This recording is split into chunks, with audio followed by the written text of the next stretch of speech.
Hello, everybody, and welcome to the Fortress of Comic News, episode 240. I am one of your hosts, Chris, alongside my magnificent co-host, Mike. He's only saying that because he's feeling a little under the weather and A little bit. didn't want to give a little too much effort into there because he's not feeling well. So we'll give him a break this week, everybody. Chris got a little cold. It's all right. He'll make it. Topped up on cold medication and OJ. Yeah. What else do you need, right? Yeah. Maybe an interview. We have an amazing interview today with Mr. Jackson Lansing. So stick around for that. He's worked on a bunch of stuff. He's written a lot of stuff for DC. He just wrapped up a Kickstarter that got picked up by Vault Comics behind me here. So we'll be talking about that. And yeah, we got a lot of Disney Plus stuff to talk about, Chris. This is always fun. Yeah, actually a pretty decent amount of announcements. Some stuff a little underwhelming, but we'll talk about them. Yeah, for sure. So they recently held the Disney Plus Day, giving some first looks at stuff. The first look at Miss Marvel. First looks is like 30-second clips they gave us, if that, of these shows. What do you think about that costume? So that character is supposed to look up to Captain Marvel, right? And that what eventually turns her into Miss Marvel, blah blah. So that follows suit. I guess, yeah. It's meant to be a little cheesy. I'm okay with that. I think my only complaint was that we didn't get to see the embiggening. Yeah, you got to pull off her powers, and I don't know. It can be done. It definitely can be done, but she can stretch, right? Kind of it's embiggening. So her hand will stretch, but it'll get big proportionate to the size of the stretch. Okay, that makes sense. So so her most common power is she makes a gigantic fist and punches a dude. And punches people. I'd love to see that. Yeah, that wasn't in the first look. Yeah. That's what you got to pull off for me to get really excited. Everything else was kind of okay, I know that's what this character is, and right. Sure it'll translate. But that was one of the ones I was a little underwhelmed about, a little bit. Kind of interesting though. As far as these first looks go, DC had a lot more to show off this year than Marvel had, unless they're saving some stuff for San Diego, because San Diego's doing something. But yeah, I think Marvel has a lot of stuff happening right now, this time of year. We're gonna get a couple big Star Wars things. Yeah, we're gonna get a big Hawkeye show. They got stuff. Yeah, true. Where I think DC's kind of loaded to the first half of next year. Yeah, and it's gonna be the DC time. But I definitely agree they had a little bit more to show for the stuff coming. In the near future. First look at SheHulk. We get a little glimpse of SheHulk. You can tell the CGI is not finished, so they probably can't show off too much. The suit was fine. Yeah. I like the suit. The green was... That's when they showed her and her skin was green. Yeah. I was like, the CGI ain't finished. Yeah, right, yeah. I liked that Professor Hulk is in this, which brings even more questions to what the fuck happened at the end of Shang-Chi. Yeah, right. And it was also a little underwhelming because I'm like, okay, we got her saying you wouldn't like me when I'm angry, and I'm like, okay, I don't care. That being said, the real life woman playing She-Hulk would tear my ass apart if I ever say anything negative about her. So that's not me saying oh, what a bullshit. Right. Just She's saying huge. Yeah. It's just a cheesy line. I don't care. Right. But I thought the suit looked cool, and I want to see more. I want to see what this is all about. Yeah, I like the relationship they're doing with Dr. Hulk, Professor Hulk, and he's training her. Yeah, I hope that they use the actual origin where she becomes She-Hulk through the blood transfusion or whatever it was. If they do that, that's awesome, and that says a lot because she's actually related to Bruce. Cousins or some shit like that. I'm not the biggest She-Hulk fan in the world, but right. But you dabble. Yeah, I've dabbled a few She-Hulks. Hopefully they do that, and that's why he's there, and he takes so much responsibility for it. But another one I'm excited for, but I was a little underwhelmed by that first look.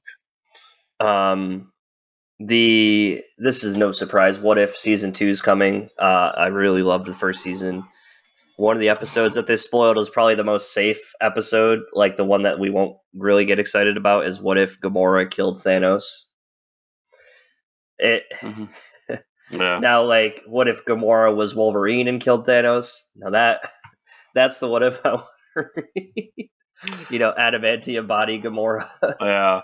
I wonder how many of these are going to tie into, like, current MCU stuff. Like, will we get an Eternals one? Will we get whatever the next big movie is one? Like, that's what I want to know. But yeah, What If is great. I love What If. Let's do more What If. Give us more of that. Yeah. There's a Spider-Man animated series. This is kind of surprising. It's set in the Marvel Cinematic Universe. It's called Spider-Man Freshman Year. It's going to act as a prequel to the movies. That's kind of interesting. This one was honestly shocking. Yeah, I didn't think they would be touching something like a Spider-Man. I started to get the hint that Spider-Man was done in the MCU. Mm-hmm. I thought we were heading down that path in the next couple of years. And also, like, to do something like this, that means Sony had to sign off on this. Like, Sony still owns the rights. Right. So they had to sign off not only on existing, but for it to be a Disney Plus thing. So that's interesting. I'll definitely check it out. I'll be interested to see. I didn't see who was voicing Spider-Man. Hopefully Tom Holland does. But especially if it's going to be part of the MCU. Like, maybe they wanted to do another movie with him, and he was just like, "I'll voice something for you." I don't know. I get the feeling that he would do it for the rest of his life if he could. But I was getting the feeling from Sony that, like, things were kind of shifting in a different direction. Why do we need a Spider-Man freshman year? I don't think we do, honestly. Are we gonna see him get bit by the spider? Like, I sure fucking hope not. Like that, because the whole point of Spider-Man Homecoming, right? Or was that the first one? Was like, yeah, we don't need to deal with that. And then now we're getting freshman year, which is like, oh, let's show everybody that. It's like, the only thing that would be interesting would be for me as, like, a continuity geek, like how he kind of fits into everything and how he was just kind of non-existent until Civil War, because like shit was happening. Right, and he was just, and then he's not there. So I guess that makes sense. Yeah. But all in all, I do agree with you. Like, origin story, don't do the bitten by radioactive spider. We're doing the freshman year, and he's gonna, Mary Jane's gonna slip, and he's gonna catch all the things on the tray, the lunch tray. Yeah, please don't. Oh man, Sam Raimi, you're crazy, dude. Yeah, so the team behind What If is now working on a new animated series called Marvel Zombies. Shocking. There's no word connected to if it's connected to the What If or just a standalone series. I mean, everybody had talked about how the Marvel Zombies was like the best episode of the What If series, right? Yeah. I like did you read the original Marvel Zombies? I think a long time ago. Yeah, like, I like Kirkman's version of Marvel Zombies, where they're still, like, kind of sentient. Right. Yeah. And it gets a little crazy, but so I'll check it out. But I if it's based on that one episode, I don't know. If it's just a zombie with a cap costume on, like, you gotta give me something more for me to get really excited about it. Yeah, I mean, if they're making a whole show about it, I'm sure they're gonna add some more layers to it. Yeah, I hope so. If I see fucking Wolverine eating Galactus and getting superpowers going into space, like, I'm all in. Yeah. Then you went full Kirkman on me, and I'm happy. I do love the idea of the giant zombie, though, like the giant man zombie. Yeah. The Hank Pym zombie. This was pretty crazy because of the property and because of the tying into the. I mean, if you've been a fan of Fortress of Comic News, you've listened to a lot of interviews and a lot of origin stories, and it's all come from, I mean, the love for comics and superheroes in general. You can really track it back to one. It's either the Batman the Animated Series or X-Men, the animated series. X-Men, the animated series. And that's people our age. People are of our ilk. Yeah. They usually get that. So 90s babies. So Marvel knows it too. I mean, I'm sure people love this at Marvel. But they're doing a continuation of the 90s X-Men series, and it's going to be called X-Men 97. So it is a continuation. If they don't keep the theme song, I'm out. And and if it doesn't start with like you can just kiss my ass. Yeah, I'm going to turn it off right there. This is crazy because, like you said about the Spider-Man thing, Sony or Fox. Oh, I guess this is Fox, right? This isn't Sony. Well, it's Disney because Disney owns Fox. Yeah, so. Disney owns Fox, so this one makes a little more sense. Interesting, they're starting off with but this is how they do it, man. Like, Disney is like, okay, is there a big enough following or interest in an X-Men movie? Well, let's just do it. How are we going to get the X-Men fans back? Okay, we redo the best thing about X-Men, which was the cartoon, undoubtedly. Let's see how many viewers we get on Disney Plus. We're going to use that info and what we did and the feedback, and then make a movie series out of it. Like, why would they not do that? Yeah, and I think a part of it does come back to Star Wars Clone Wars. They saw so much success out of bringing that back, right, and doing something with it, and then expanding upon it. That they were like, "Fuck it, let's try X-Men." People love that series. And what do you see from Clone Wars? You see a lot of those characters and those story arcs coming into live action now, and people are like, "This is amazing!" Why it's a no brainer for them. Yeah, spun off in the Bad Batch. We're getting an Ahsoka TV series. It makes sense to do this and kind of reinvigorate. And also, I think a small part of it might be, not to say the animation's easy because it's not, but I think it's easier to do this than to do a live action movie. For sure. I think a small part of it is like Kevin Feige, just do the fucking show so they'll shut up for a month. Just let me have them shut up for a month. I'm off my back. I'm getting so many letters about X-Men right now and what we're doing with them. But I'm down to give them a shot. Let's see. I mean, I love that fucking series. Yeah. And that says a lot because I'm not an X-Men guy. And I'm going to have to watch the last episode because I don't remember how it ends, but I will watch the last episode. Yeah, it makes me want to rewatch the whole thing. I remember the whole story arc with the Sentinels, right? That was a big thing. I remember because it ties into my love for Captain America when I think it's in season 5 or 6 when they're on in space and Cap shows up. And I saw that. I was like, that is awesome. Yeah. And that was my first Captain America. Captain America, not Captain Space. What's he doing here? So this is really exciting, really cool. Echo will be making her debut in Hawkeye series, and then will spin off into her own series on Disney Plus. I have no idea who Echo is. Is Echo a dolphin? Because that's all I know about Echo. Yes. He goes across the waves, and he has an echolocation. And you go through the level, and you have to dive out of the water to get to the next part. It makes sense. It's a pain in the ass game. No, Echo's a superhero. She'll be in Hawkeye, so you all know her soon. She's got a following. I'm not thrilled with this character. I think she's fine. But I'm sure I'll watch the show though, because it's at the point where it's like I said with somebody the other day, where I was like, I want to go see Eternals. I just haven't had time to do it. And people are like, oh, I don't know. And I'm like, it's part of the MCU. You're not going to go see it. They're like, yeah, you're right. Yeah, you're right. I mean, that's how I feel about this too. Right, it's exactly. Unless it's hot trash, which I don't think it will be, I'll see it. Agatha is getting her own series called Agatha House of Harkness. I think is that supposed to be like a play on House of M? I don't know. The series will take place after the events of WandaVision. I don't think this character is strong enough to get her own series. If you put her in something like a team up with some other, if you go Justice League Dark style, but she didn't seem like that bad, that level of I don't know what I'm trying to say, evil or that bad of a if it was a Thanos standalone series, I'd understand. But for Agatha, I don't know. I think what made Agatha so interesting and so awesome was the fact that we didn't know, and she came out of nowhere and had a catchy theme song. Let's be honest. Yeah, that's true. So I'm confused by this too. Mm-hmm. I'll be interested to see what they say moving forward with it. Like, what is the idea here? What does this tie into?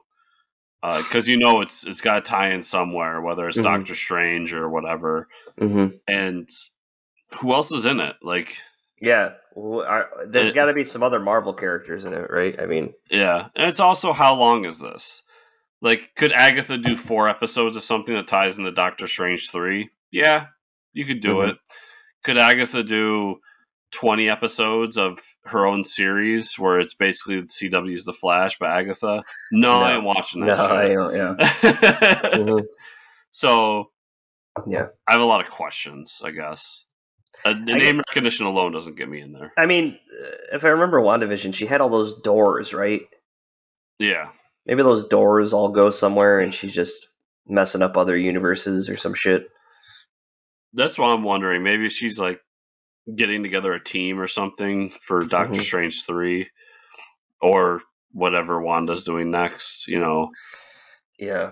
But I mean, all the stuff we just talked about is coming out in 2022, so fairly soon, right? Yeah. That's pretty crazy.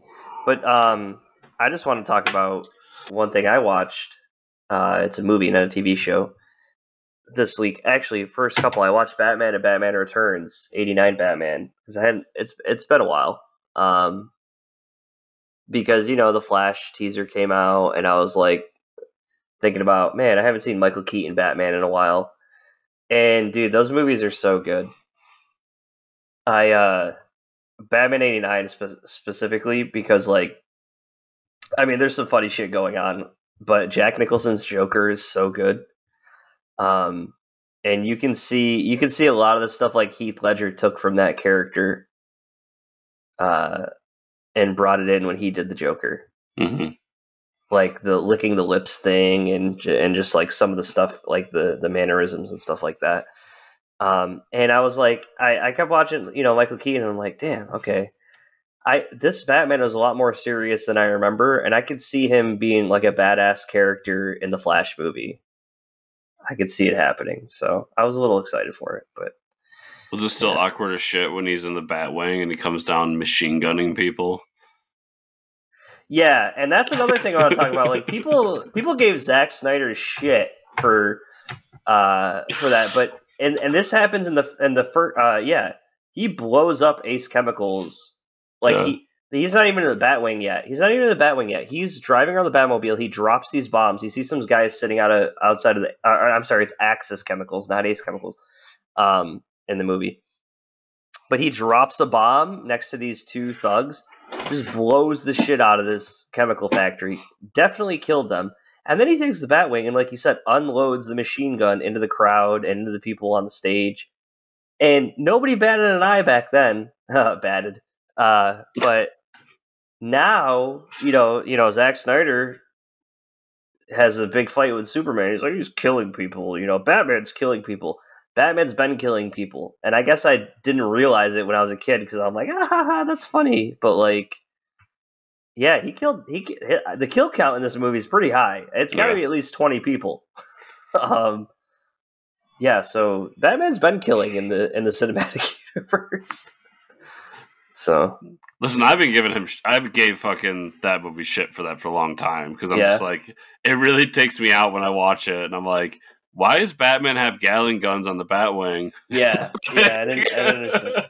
And then he misses. He either deliberately misses or he misses every shot on the Joker, which is, that shot is straight out of the Dark Knight. Like, he does that in the Dark Knight, right? Yeah. And he's just riding at him, and then he tips the motorcycle over. So there's a lot of things that were brought from that movie. So Tim Burton, although he could do some wonky shit at times, he also does some crazy stuff. Like, he does know how to make a fun movie, that's for sure. But so that being said, let's hop to this fun interview we have with Jackson Lansing, and we'll see everybody on the other side. And we're back. So check him out, all the cool stuff he's doing. Be on the lookout for with Wolf in Vault Comics 2022, which is coming shortly. It's almost the end of the year, folks. So Comic news. DC has announced that they're getting a new Shazam, set to release in 2022. The new 4-issue series titled The New Champion of Shazam will be written by Josie Campbell and artist Evan Doc Shaner. Hell yeah. The series will see Mary Marvel take over the mantle. Fuck yeah. I'm in. Give me this book. Give me Doc Shaner on a... Well, okay, we'll start with 4 issues, but I want to see him on a ongoing. And from what I've seen on Twitter, he's super pumped about it. And why not, right? Give it to Mary. Well, I mean, what do you think about this? I'll wait to see what you say about it. Okay. Yeah. I like Shazam. I'll always give Shazam a shot. Mm-hmm. I think there's a tipping point for me when we start like replacing heroes where we're doing it a little bit too much. And I think once you've hit Shazam level, you might be. I mean, Shazam's a little easier to replace because Mary Marvel's always been there. Yeah, like it's not against Mary or against like a female being Shazam. I have nothing against that. I just like we don't get enough Shazam. Like it's not like Batman, Superman, who we get so much Batman, Superman. That like mixing it up might be cool. Like if I was getting a lot of Shazam, I would be much more like into this idea. If we had an ongoing with Shazam for like 40, 50 issues, and then they're like, okay, we're gonna do this. It's like that makes sense. Yeah, I agree with you there. I'm just gonna read it because, like you said, we don't get enough Shazam. I'm just gonna read it because I'm starved of Shazam universe stuff. So yeah, I'll let you know how it is. So when you come on the show and you're like, it's awesome, dude. You gotta get that. I'm like, okay, and I'll fucking just buy like it. Just like DC Vampires. Yeah, yeah. That's what will happen. So I will. I'll probably end up reading it, but I'm not super stoked about this. I want to see more Billy. Like I don't get enough Billy. Yeah, right. Like prior to the most recent one, when's the last time we got a Billy book? It was the fucking Jeff Johns one. Yeah, right. That came out randomly and in the back of the Justice League.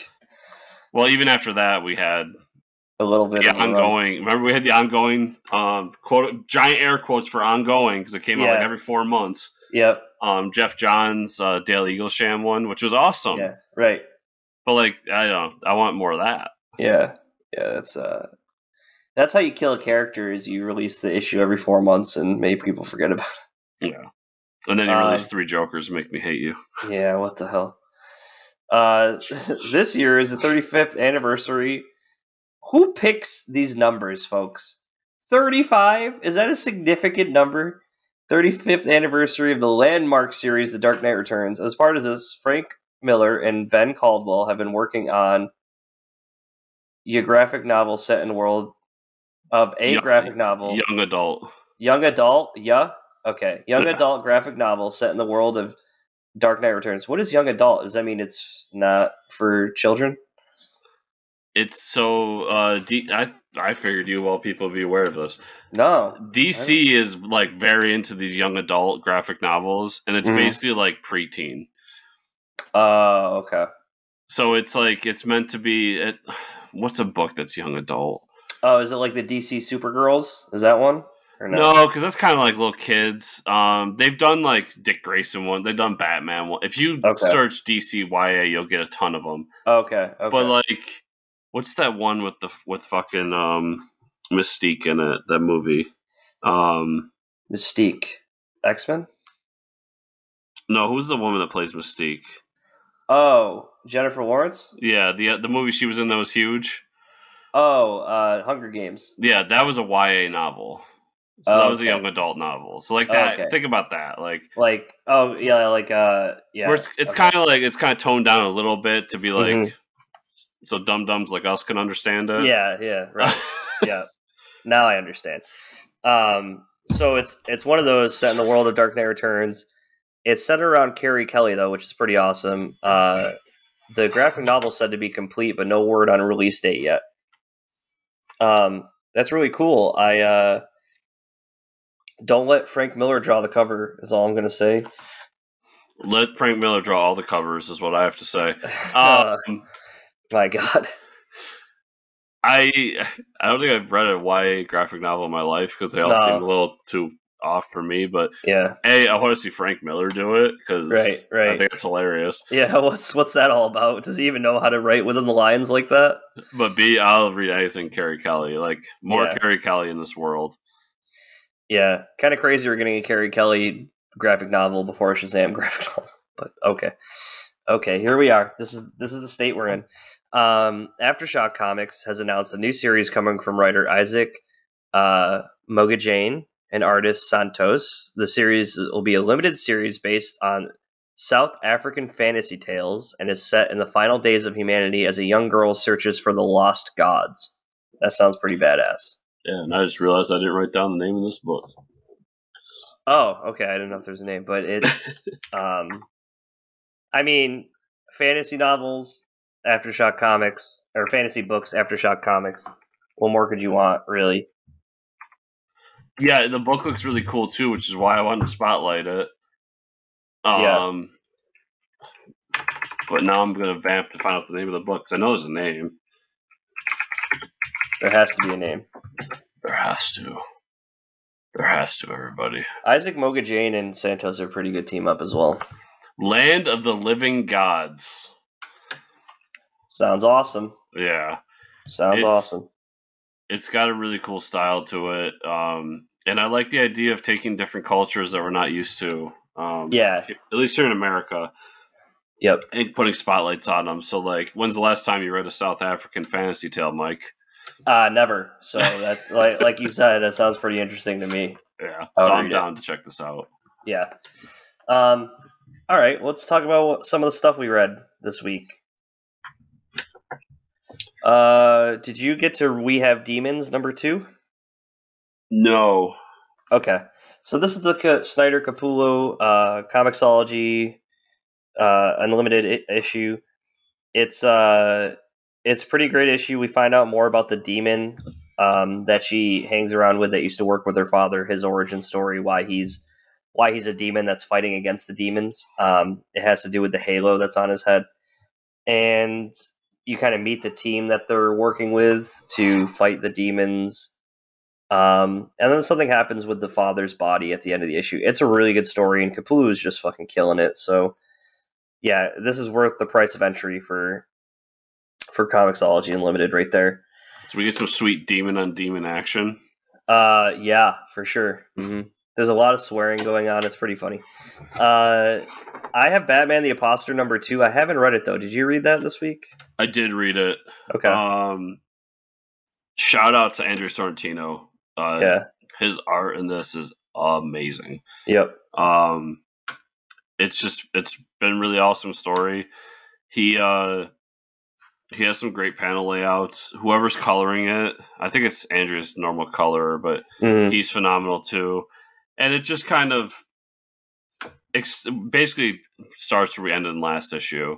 Yep. And we get that we find out that like Alfred's no longer there. He actually said, I'm gone when this all started and didn't want to be a part of it. Mm-hmm. We learn a little bit about Bruce growing up in this world and kind of the issues he dealt with. And we get to meet some of the villains too in this issue.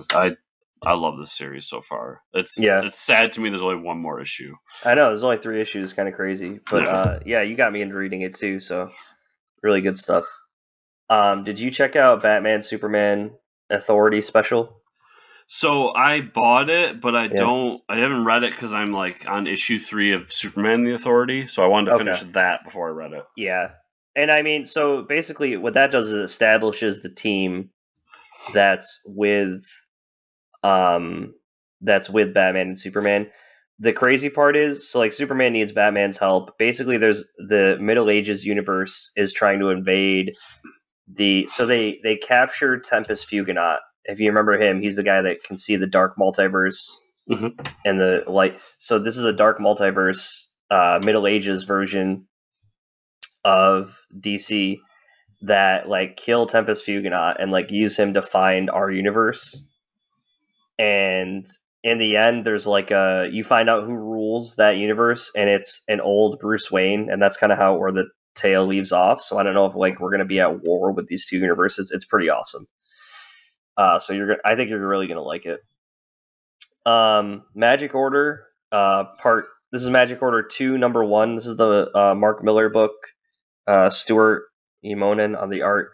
This continues after the first series, where the characters are now after the one young girl's parents are dead. There's a big magic reckoning happening again, like in the first series. It's really cool. It's just a world of magic. It's a little more serious, and it's kind of happening, behind closed doors that we don't know about. Batman: The Adventures Continue, Season 2, Number 6. It's a good Clayface story. There's some villains. You get some good Clayface interaction with Batman. Again, if you like the animated series, you'll love this book. Batman Reptilian, number 5. This book is weird. Basically, they're trying to trap this either child / lover of Killer Croc.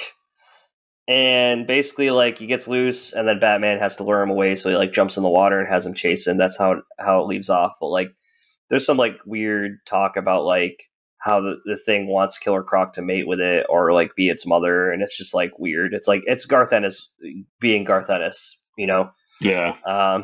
So that it just makes you. It's why are we talking about this? So it took a weird turn. I'm still gonna read it because it's Liam Sharp's art's amazing.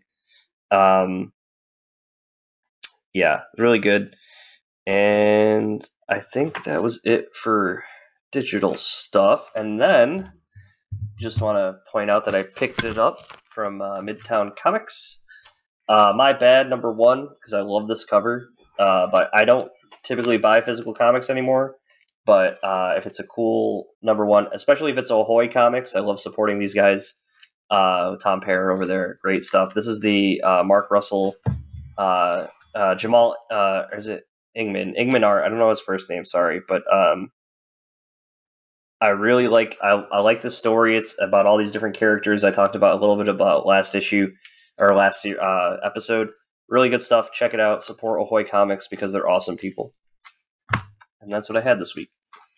So I got one more, but I just want to mention I bought Maze Book 3.